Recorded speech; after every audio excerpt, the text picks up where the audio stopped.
Hi, Daddy. It's G. I love you no matter what.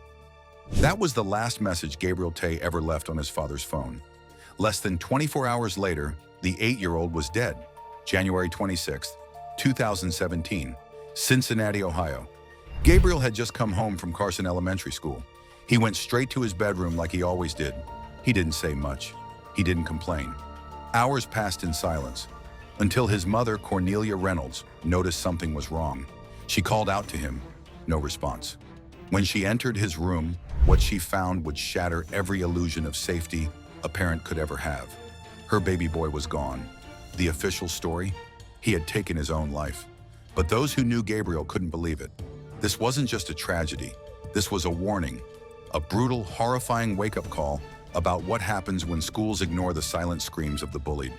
What happened to Gabriel Taye wasn't an isolated event. It was a buildup, a series of failures. And it ended with a child's body, a mother's scream, and a nation asking, how did we let this happen? If you believe every child deserves to feel safe at school, hit the like button. Gabriel Binyam Taye was born on February 21, 2008, a happy, smiling boy from Cincinnati. Everyone called him Gabe. He was sweet, kind, thoughtful. He loved music. He had a little guitar and dreamed of one day joining the military. Not to fight, but to protect.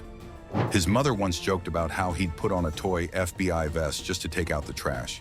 His father, Binyam, lived in Atlanta, but the bond was there. They talked often, and Gabe spent summers visiting him.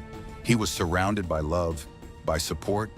There was no history of abuse, no signs of mental illness, just a bright child with a bright future, until school happened. Gabe started first grade at Carson Elementary School.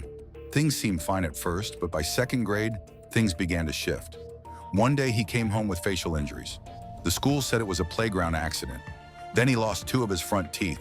The explanations were vague, dismissive. His mother didn't push back. Not yet. She trusted the school. But the injuries kept happening. Punches, head injuries, complaints of stomach pain. One incident after another. And almost every time, no call home. The school's answer? We left a voicemail. Gabe's parents said they never got it. By 3rd grade, things had escalated. He was hit again, then pushed, then warned that if he defended himself, he'd be punished. But the kids who started it? Nothing. And still, Gabe never fought back. He just got quieter, more withdrawn, less excited to go to school. Gabriel was the kind of kid who lit up a room. His mother called him her sunshine. His friends said he made them laugh when they were sad. He loved singing. He loved drawing. He loved life. Even when things at school turned dark, he held on to hope. He was just 8 years old. His mother remembers moments, little things, Gabe humming songs as he brushed his teeth, Gabe writing notes saying, "I love you, Mom," Gabe talking about being an Army hero someday. The day before he died, Gabe had been pushed in the school bathroom. Surveillance footage later showed him lying unconscious on the floor for 7 minutes while other children walked around him. No adult rushed in. No nurse, no panic. The school said he had simply fainted. He was sent home without a full medical evaluation. His mother was told nothing of the assault. That night, Gabe complained of stomach pain and began vomiting. Cornelia thought it was a stomach bug. She didn't know that inside, her son was breaking. The next day, January 26th, Gabe returned to school. And once again, he was bullied. 2 students tried to flush his water bottle down the toilet. He went to a teacher. Nothing happened. So he went home quiet, went to his room, and never came back. What do you think? Tell us your opinion in the comments. There was no blood, no broken window, no forced entry.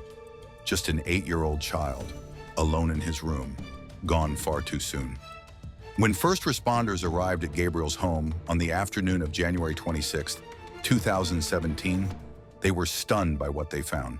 His body was discovered in a way no parent should ever see their child. His mother, Cornelia Reynolds, had tried everything. CPR, calling 911. But it was too late. Gabe was pronounced dead shortly after. The official cause? Suicide. But how does an 8-year-old even know what suicide is? Investigators at first saw no signs of foul play. But as the shock wore off, a deeper question emerged. What led to this? When authorities spoke to Cornelia, the puzzle began forming. She told them about Gabe's injuries at school, the way he came home withdrawn, the way the school dismissed every concern as a playground accident. The fact that just 2 days before his death, he had been found unconscious in the boys' restroom at Carson Elementary. And no one told her. And then came the video. It showed Gabe lying motionless on the floor for over 7 minutes. No medical urgency, no adult running in, just other students walking past. He was later sent home. The school said he fainted. They didn't mention he had been shoved. Cornelia was devastated and furious. The footage wasn't shown to her until after Gabe's funeral. She hadn't just lost her son, she had trusted a system that failed him every step of the way. If this case breaks your heart, subscribe. These stories must be heard. After Gabe's death, Cincinnati Public Schools released a short statement offering condolences. But they insisted that they had followed proper protocol and that no signs of bullying had been reported. It wasn't true. Emails and internal documents later showed that Carson Elementary had been aware of multiple incidents involving Gabe. Some as early as first grade. Teachers had noted behavioral changes, incidents on the playground, trips to the nurse, but most of these were never communicated to his parents. Even worse, the incident in the restroom, the one that showed Gabe being knocked unconscious, was never documented as an assault. Instead, the school categorized it as a loss of consciousness, with no mention of the other students involved. When Cornelia and Gabe's father, Benyam, requested more information, they were met with silence. Parents at Carson Elementary began speaking up. One mother said her daughter cried every morning, terrified of going to school. Another said she had pulled both her kids out after years of unaddressed bullying, but the school still refused to admit fault. They claimed they had done what they could. They claimed there were no patterns. They claimed there was no way to predict what happened to Gabriel. Yet the footage told a different story. So did the testimonies. And the silence from Gabe in those final weeks? That was a symptom. This wasn't a random tragedy. It was a slow collapse, one ignored incident at a time. In the months after Gabe's death, the pressure on Carson Elementary grew. The footage of his fall made national headlines. News anchors questioned how an 8-year-old could die in a place designed to protect him. A GoFundMe for the family raised over $20,000, but no money could cover the hole left behind. Still, Cornelia didn't stop. She didn't hide. She began publicly demanding answers, not just for her son, but for every child suffering in silence. In August 2017, Gabe's family began pushing for changes in Ohio's school safety laws. They filed lawsuits. They gave interviews. They showed people what bullying actually looks like, not just punches, but patterns of neglect, silence, and avoidance by adults who should know better. And in 2020, a critical report surfaced. New documents showed that Carson Elementary had not only downplayed incidents, but deliberately failed to inform Gabe's parents of key events, including the fact that he had once been threatened just days before his death. It was enough to reopen the case. This time, school officials could no longer hide behind excuses. Gabe's name became more than just a tragedy. It became a rallying cry, one that echoed across the country. If you want to see more disturbing cases that will leave you traumatized, hit the subscribe button and don't forget to turn on the notification bell. What does it take for a child, just 8 years old, to believe that ending their life is the only way out? That's the question that still haunts every parent, teacher, and official who hears Gabriel Taye's name. He was not a troubled child. He was not violent, angry, or emotionally unstable. Gabriel was kind, joyful, sensitive, a boy who wore an FBI vest and patrolled his front door for fun, a child who wanted to protect people, who wanted to join the army someday. But over the course of 2 years, the environment meant to nurture him became a silent battlefield. He was not just bullied by students, he was neglected by adults. Psychologists later speculated that Gabe likely internalized all of it. The shoves, the silence, the blame. He may have believed he was the problem, that no one would protect him, that if he told the truth, nothing would change. In the mind of a child, that hopelessness can become unbearable, especially when each cry for help is met with, "It's just a playground accident." When he fell unconscious in that restroom, stayed there for over 7 minutes, and was simply sent home, something in him shifted. To this day, the school district has never acknowledged psychological counseling failures. No school psychologist was ever assigned to speak to Gabe, no trauma screening, no follow-up. He was just another name on a roster, until he wasn't. And now his name is a warning. Gabriel's death shattered more than just a family. It exposed an entire system of indifference.